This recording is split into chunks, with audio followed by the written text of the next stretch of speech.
The stage is yours. Thank you. Come on, thank you. Yeah, so this script has been written yesterday at 2 a.m. somehow, so. Look, I'm delighted to be here, and I welcome the panelists, right? Ahmed, Louiza, Chirag, Manish. Please come over. Where's Daniel? Oh, Daniel's not around. So maybe you're gonna join in a few minutes. Cool. Glad to have you here, guys. How do you feel? Is this on? Yeah, it's on. It's working. Hey. Yeah. Hey. Let's wake everyone up. Yes, to wake everyone up. Yeah, actually. So. I'm cold. Yeah. There is less people. So. Oh, here you go. You were hiding somewhere. Well, this is what VC does, right? This is what it is about always. Yeah. No. Cool. Look, I've seen the faces around. People are tired, right? And eyes are closed, right? So let's make it sweet. Let's make it short. Let's make it concise. We're going to talk about money. Money is fun, right? Always, right? So we're going to talk about venture capital from an Insurtech perspective. We'll go global, then MENA, then we go early stage, late stage. And let's take 30 minutes to cover this topic. Without further ado, I invite panelists to take 2 minutes or 3 minutes to introduce themselves and maybe the company as well. And obviously, I'm going to start with you, Louiza. Okay, ladies first in this case. So I'm Louiza, and I'm the Senior Program and Partnerships Manager for Plug and Play. Plug and Play I'll just try to be brief, we do a lot, but then we're early stage investor, the most active VC in the world with over 300 investment per year across 16, I believe, industry verticals. We are also the largest corporate innovation platform. What does it mean? Really supercharging the efforts of corporate partners, a government organization in their innovation efforts, and matchmaking them with great startups. And 3 is your typical, not so typical accelerator program. There is non-equity. So, okay. And we have over 40 locations globally, and our headquarters in the Middle East was established in 2018 in Abu Dhabi. We're expanding rapidly in Saudi and inshallah soon in Qatar. Inshallah. I had the opportunity to work with you guys in Asia back then a few years ago, and you guys are doing an amazing job globally. So thank you for being here. Thank you. Sir. Hi everyone, I'm Manish, Mittal. I'm with QIC. I think by now you guys all know who QIC is. I work on the investment team. It's actually Epicure Investment Management, so we are the asset management arm of QIC, wholly owned by QIC. My focus is I manage the alternative investments. Within that, our focus really is private markets. So it's mostly allocating to private equity funds, private credit funds, VC growth funds, anything sort of with that closed-ended drawdown type structure, illiquid type fund opportunities. We also invest, we co-invest alongside our GP partners, and we occasionally invest directly into companies as well, either in a round or by acquiring shares in the secondary market. Thanks, Manish. Cool. Hello from my side. My name is Daniel Reis. I'm the investment director of Wamda Capital. We are an early stage VC firm based in Dubai. We're one of the kind of founding pillars of the regional startup ecosystem. I think if you're a startup or investor or a stakeholder in the startup venture capital ecosystem, you might have come across Wamda. You might have seen some reports. We kind of mainly doing investments. We do early stage, as I said, in the MENA region. We are agnostic. If you look at our portfolio, we have 60, I would call it assets. We have direct investments. We do fund of funds. And I guess I will tell a little bit more about it later. Me personally, I'm now roughly 2 years with Wamda. Before that, I was 5 years with the government-owned Free Zone in Dubai, running their small kind of VC unit. Before that, I was 3 years from 2012 till 2015 in Riyadh, Saudi Arabia. Building up and managing the corporate VC arm of Etihad Etisalat, the second telco. We invested in a bunch of companies. Actually, the first investment was on Rami, which just SPAC'd in the US. So it kind of takes 8-9 years till you see the fruit of labor. And before that, I was a consultant, so I'm German. I'm not from the region, but I'm since 2012 permanently here, and I came here the first time in 2004. Thank you. Hi everyone. My name is Ahmed from Anthemis. We're a global fintech-focused VC with 1.8 billion of assets under management and over 185 portfolio companies. We focus on numerous types of stages, from early stage to growth, and we have a thesis around embedded finance, which we can delve into as the day goes on. But we have investors all over the world. Half our LP base are large financial institutions. Some investors are here on stage as well, and we focus on fintech and Insurtech as well with a dedicated vehicle. I manage the region for Anthemis, and happy to be here with you all. Awesome, thank you. My name is Othmane. I'm looking after CVC practice at QIC DVP. I'm delighted to have you here around. And let's maybe start this discussion by the elephants in the VC room, right, which is the downturn. We are all reading the headlines lately, right? So money is not flowing anymore. VC winter, startups have hard time to raise money. What's going on in this VC world this year? So I've tried to do my homeworks yesterday, and maybe inflation and interest rates and excess of capital is one of the reasons. But I would love to hear your perspective on those on this topic. So maybe Manish. Sure. So it's easy to talk about what happened after the fact, right, and why it happened. So there are several factors, obviously, I think, for the downturn, right? One is just fundamentally speaking, finance, a simple DCF. You think about how a DCF works. You're basically projecting future cash flows and then discounting that back to the present, and then you're coming up with your value, right? So if you think about growth funds or growth companies, these are companies whose cash flows are not expected to occur until far into the future, right? They're not profitable now. They're not expected to be profitable for a while.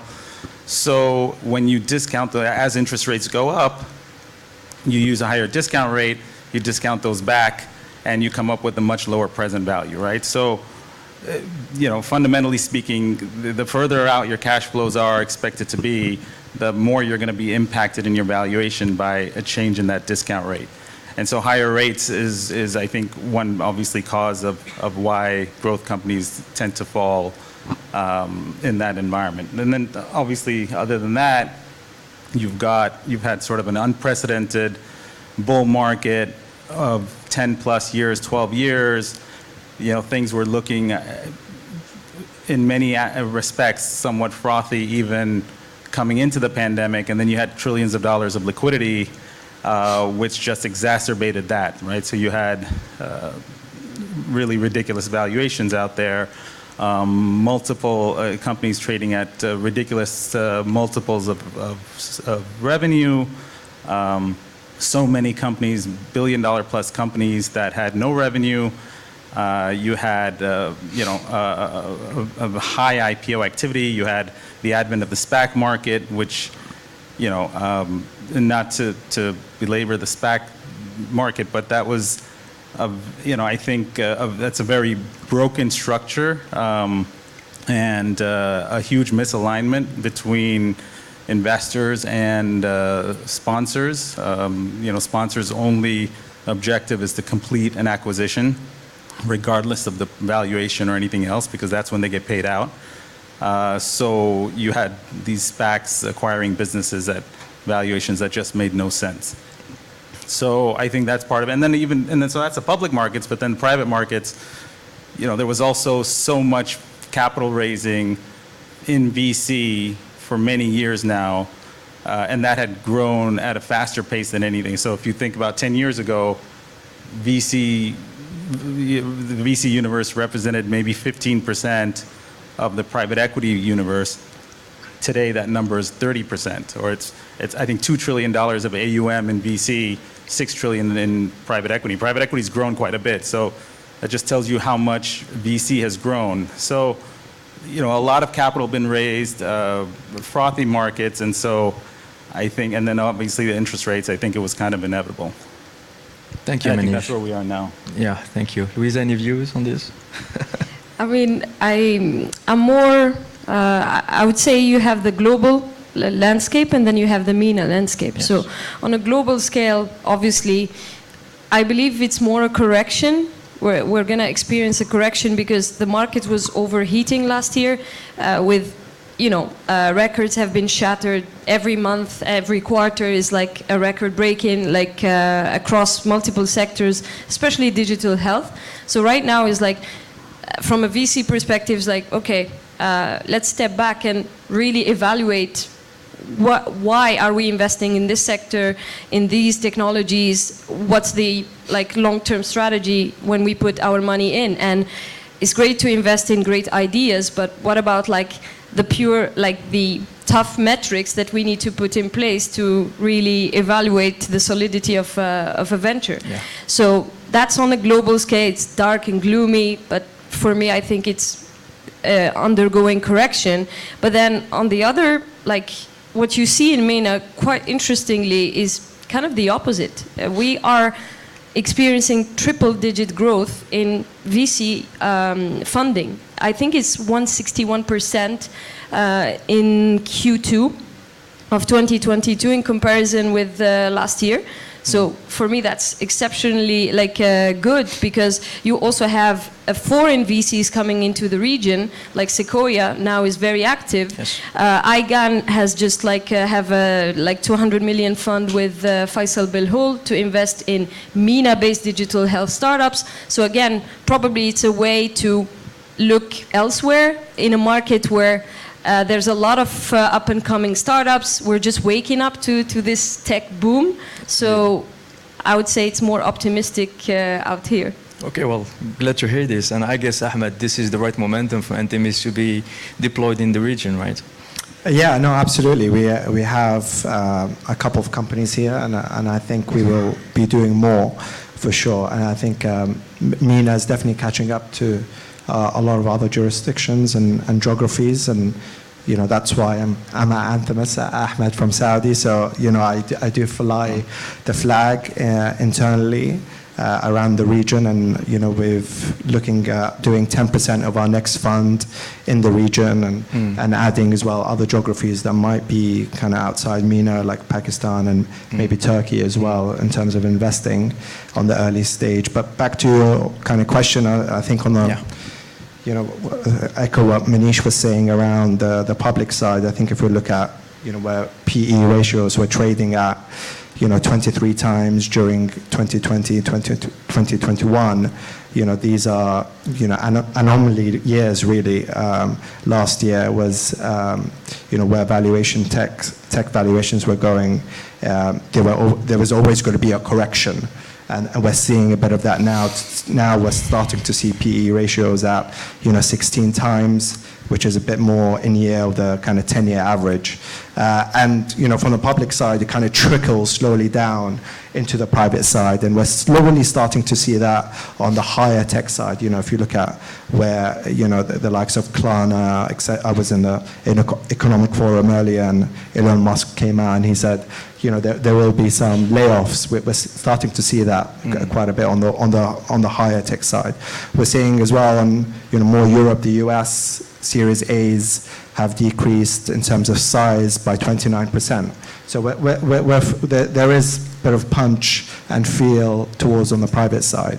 But having said that, to end kind of on your question on a good note, you know, venture really does well during times of crisis, right? And I think that, you know, just after the Great Depression, we saw venture doing, you know, 16% IRRs. Correct. So it does really perform really well. Great companies came out after 2008, you know, the WhatsApps of this world, the Slacks, the Airbnbs. So, you know, there's got to be a lot of vacuum of capital but those institutions that don't keep investing in the asset class won't reap the rewards. And I think we'll start to see more rewards and more great companies in MENA as well. So, that's what we're looking at as well. We have more products coming out on the venture debt side in the future that could be interesting as well for founders and entrepreneurs that don't really want to dilute themselves too much.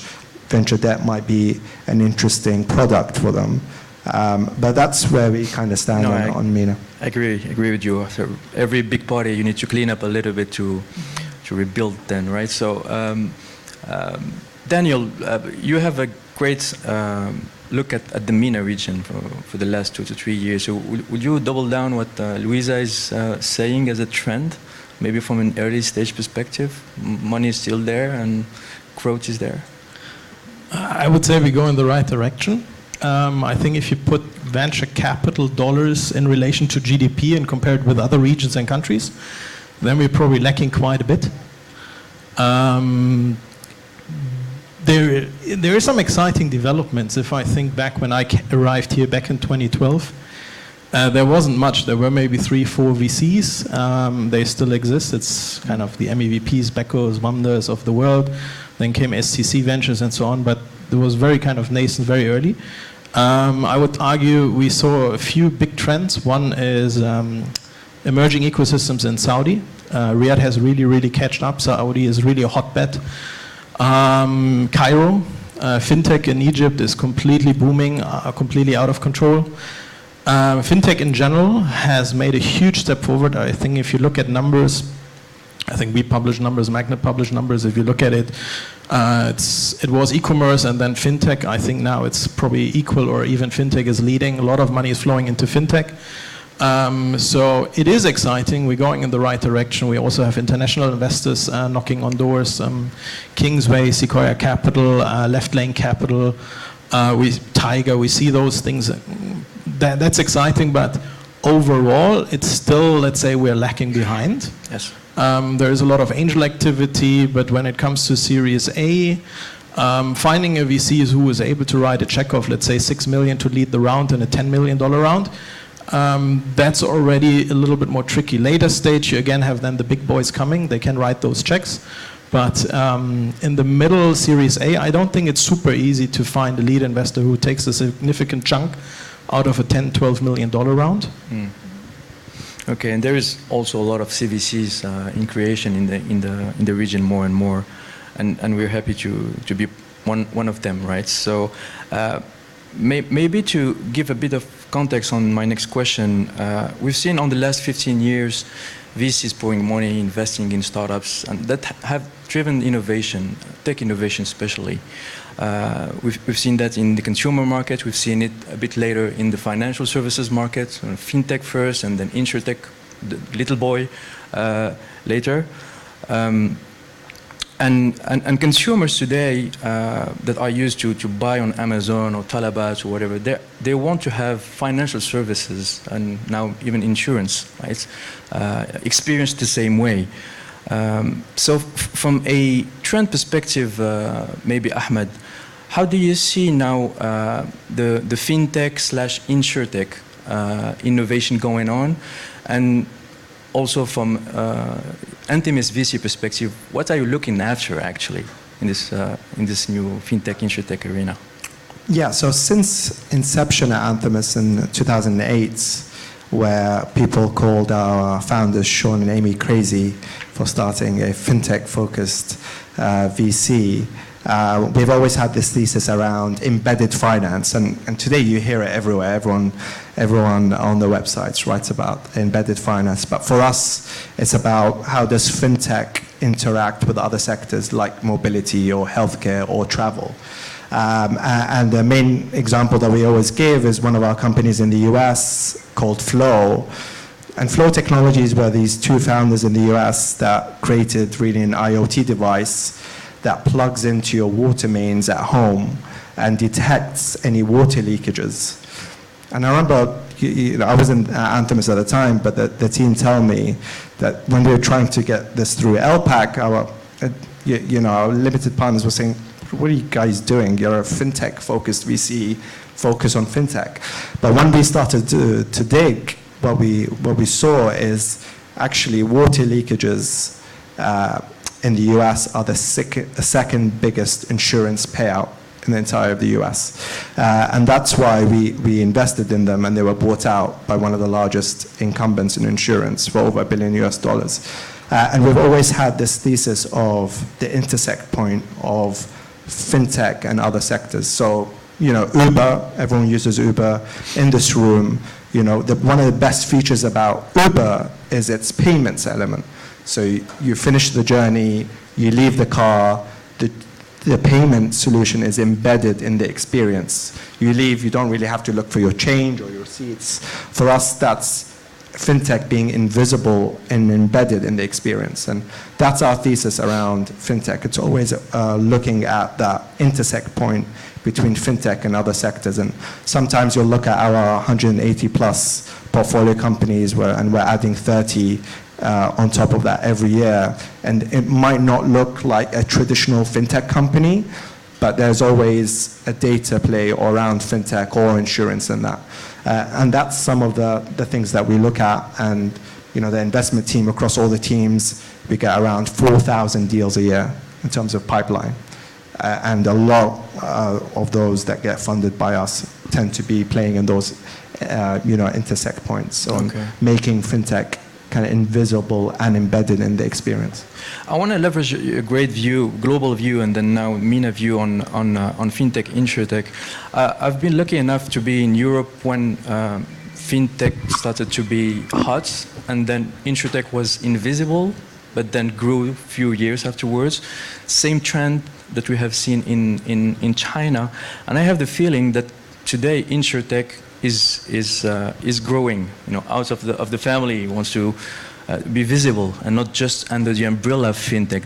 Do you see this trend happening in MENA? Are we in the year or maybe 2-3 years behind? You know, the one point I'll give, and I think my colleagues on the panel might be best to answer, who deploy more in MENA than we do. But one thing that we've been seeing is, and probably why we're all in this room, is the incumbents are really doing something about it now, and they're understanding that, you know, at Anthemis we've always designed ourselves to be right in the middle between the startups and the incumbents. And if you look at our LP base, it always tends to be like that. And, you know, more developed markets, we're seeing the incumbents really go out and invest in insurtechs, but also partner with them. Especially on the healthcare side, there's always a regulatory kind of burden on them, so making sure they understand that.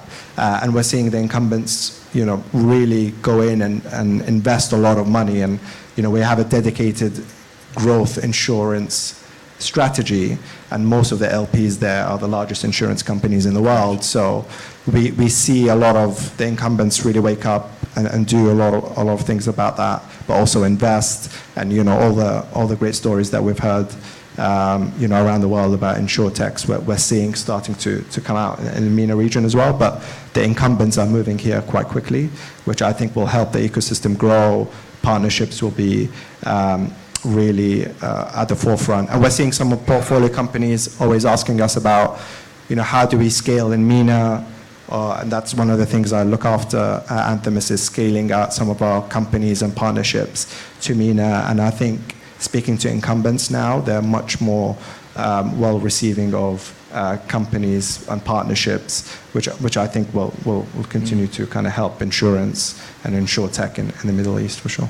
Thank you, Ahmed. Well, thank you for the transition, because we wanted to cover up also the VC/CVC topic, and maybe Louiza, this next one is for you, right? Because CVCs have been following up with the VC trend, trying to mimic a bit the different strategies, etc., not to be left over, right? And we have seen this trend, rising trend of CVCs in the last probably 6 to 7 years, right? And you guys, Plug and Play Global, are well positioned, right, with to serve the corporations in this sense, and to teach them how to build CVC strategies, and even help them, you know, with startups, sourcing, and LPs connections, etc. With your great platform. How CVC is doing in MENA? Do you want the raw answer? No, please, go ahead. Unfiltered? So, no. I think CVC is new in the region, and you know, you have to do it for the right reasons, not because everyone is doing it, so we should do it. The key ingredients for CVC, like opposite a VC is looking for financial returns. A CVC has two ways, either obviously financial returns, but also strategic goals, like maybe is to solidify their position in the market or bring new products to the market, new services. So especially in a market that we're experiencing now, like in gloomy market, at least they can focus on investing in startups that will allow them to have that align with their strategic goals if no immediate financial returns are possible. So they can play around that and attract startups, because it's not as easy to attract startups to have a CVC on their cap table, because I mean it's a myth, but sometimes it's true that some CVC in experience would put stringent conditions about, oh, you cannot, if I'm Pepsi CVC,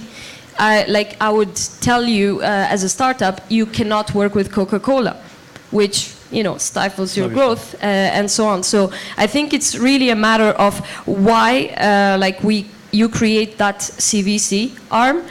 What's your long-term strategy? What is your investment thesis? And this is what we've been helping our corporate partners with, because Plug and Play was in a privileged position because we're wearing multiple hats. So we're VC ourselves. Yeah. We accelerate startups, so then we see how they interact with our corporations. We identify the bottlenecks. We identify corporations from within, how they function and why they can work with the startups. So then we're able to capitalize on a lot of knowledge and insights to tell them that's the benchmark for your industry. This is the type of technologies that are hot. Those are priceless information that you can build a team from outside, but it will take you more time to catch up versus a typical VC. So in a nutshell, surprisingly, globally, we've seen this CVC as a service being developed from Plug and Play, and it was actually demand-driven. Our own corporate partners came in and say, hey, can you help us? We're setting this up, we're having a team, but we don't know where to start. And especially deal flow access, high quality, how do you have a solid pipeline of good startups? Yeah. How do you know they're fitting? We do that day in, day out. So then we're able to help them define the thesis, define how they structure the deals, and so on, and avoid some pitfalls.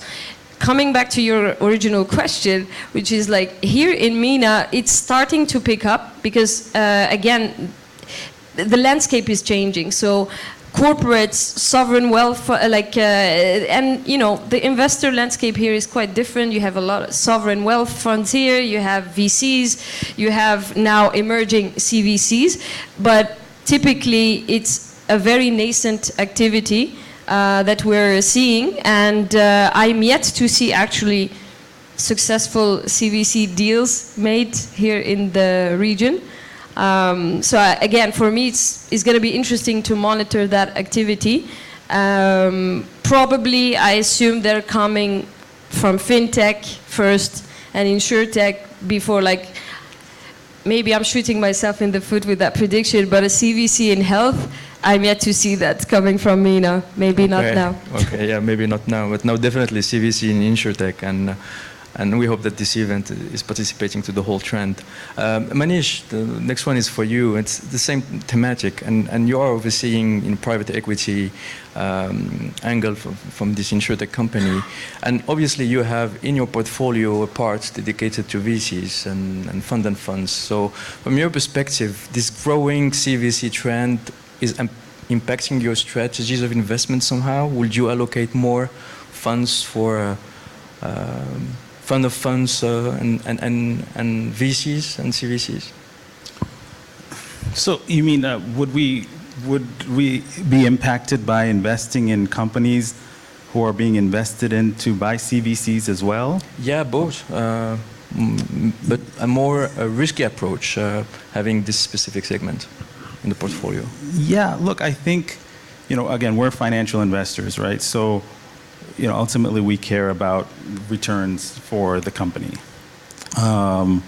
When we invest in companies that have VC, if I was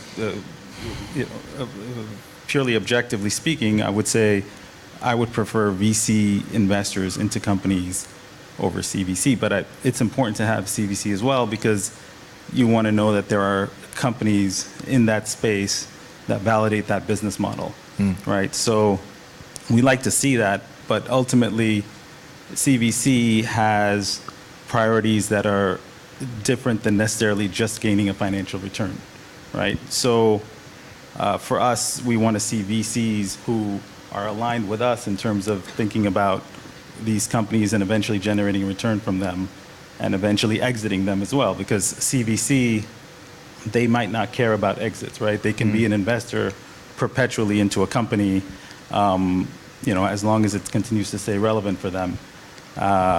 Whereas a VC fund, just like us, we have certain timelines that we want to exit investments by. So, okay. So we like them, but they're not the most important investor for us. Yeah, no, just to kind of please add to that, we got a call I think last week by CVC, not in the region, and they kind of did an M&A transaction where they bought 80% of this insurance company, and now they want to raise a round for this early stage company, and they were asking us our opinion on it, and the founders were only left with 10% of that company after, and 10% to the kind of other employees, and we were like, well, how does this kind of cap table incentivize the people that created this company? Right. How does that all work, and how's your thinking behind that?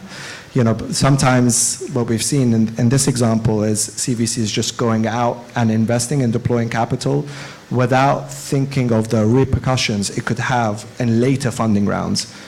Otherwise, you'd have to have a pipeline just dedicated to that startup. Of course, yeah. So we've seen that kind of a few times, and CVC is just coming up with a team, and they always have the strategic angle of obviously of the corporate at heart, which is totally fine, and I get that. But there is a future after that M&A transaction that you do, because that tech company needs to go on and raise future rounds. So that's just an experience totally outside the region that we've seen too. No, you're right. This tricky position of the CVC to connect both strategic and financial returns has always put the CVC arm into difficult discussions, actually. And maybe CVC has been perceived as less sophisticated and experienced, obviously, as the VC's practice. And we have seen a lot of misbehaviors, and obviously, CVC is investing not the right way in some cap tables, and just making it hard for startups to grow, right? And have even more VCs to come to the table. And by the way, when VCs are looking at the cap table and they see CVC, sometimes they're like, oh, maybe not to me. But the things are evolving, because CVC is getting more and more expertise, experience, good people, and is getting to the right direction. And we can talk about this topic for a while. So we're 35 minutes on our panel already, and I promise to make it short and sweet. So I want to finish with a startup-related question, right? Because we have a couple of startups here in the audience. And what would you, Daniel, what would you advise our startups here in the audience? What will be the strategy to have with regards to fundraising in this downturn market? Good question. I think it's always not an easy one. the good one. I think one of the advantages, if you want to see it like this, is that forces you to be very disciplined, and also kind of be very on the numbers, because I think what's happening now is that a lot of the VCs and investors now kind of looking even deeper into your business, I think before we saw a lot of kind of rounds where someone tagged along. The lead investor didn't ask too much questions, was excited, not wanted to miss out, and was not looking deep into it. And I think now you're becoming under a lot more scrutiny. Numbers will be kind of really checked into detail. Assumptions will be checked in detail. And I think you need to kind of have a very solid answer how to make money ultimately. Also kind of how much you want to raise. Do you raise enough in terms of runway? I think the old saying was always maybe 12 to 18 months. I think now the recommendation that we give and here is more like 24 months if possible, or not even more, because no one knows what's happening next. And I guess also be very clear what's your ask. So do you price yourself out because you kind of anchor your expectation very high? We have seen stuff of in the last years of, and that was, I guess, the peak, probably that was the peak, and I should have seen it, when people were coming in and said like, yeah, we're raising at 15 million pre-launch, kind of pre-product nearly, and they were funded. And those people are now having a very difficult time out there in the market, because if you anchor, like no one wants to have a down round, but that's always what we kind of preach to founders. Don't raise too high, because you're putting yourself in a very difficult spot in the next rounds, because it's a multi-round game. That's often people forget. They're very excited, high valuation, but next round then, if you cannot prove that you can take the hurdle, then it's a down round, and running around with a kind of down round it makes things even more difficult to raise. So I think I would recommend think very hard about how much cash you really need, but keep in mind you need to have the runway. I think second is have a much clearer idea maybe than before, when and how do you kind of get to maybe towards break-even level, how much funding do you need to reach the next milestone. So at the end of the day, it's about making money. And I think what happened over the last kind of years is that we switched off gravity. Everyone was jumping super high. Now they switched on the gravity, and we are back to the ground. And the question is, how do you make money ultimately? Okay. Yeah, I mean, I would echo that. And I think, certainly, as you said, I think you guys, people here, startups here will benefit from not being bogged down by past fund rounds that were, inflated. And also don't forget, there's $500 billion of VC dry powder still out there waiting to be deployed. So that needs to get deployed. And I think that you guys are at a stage where you're less impacted by, the closer you are to public markets, the more you'll be impacted by sort of what's happening out there. And at this stage, you're still, I think your fundraising experience will be more idiosyncratic based on, your own business and potential. So yeah, I think you guys are probably in a much better spot than maybe a lot of other folks. Thank you, Manish. Ahmed, so no more growth story. Now it's profitability and enough runway, right?